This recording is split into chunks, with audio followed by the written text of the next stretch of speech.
এটা হচ্ছে সামনের সাইড, একটা রাস্তার মুখী। এটা সামনের সাইড, এটা এই সাইড দিয়ে প্রাইম মিনিস্টার ঢুকতো, নেতা কর্মীরা ঢুকতো। এটা সামনের সাইড, এরা ভেঙে ফেলা হচ্ছে।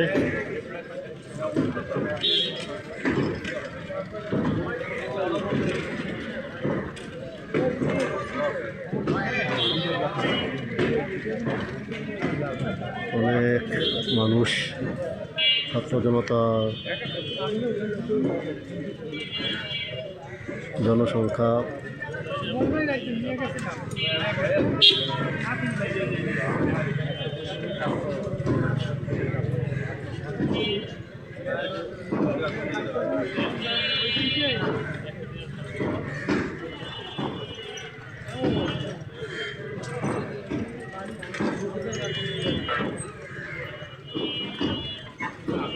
এই সাইড দিয়ে দুইটা গেট ছিল, এটাই সামনের সাইড, সামনের মুখী।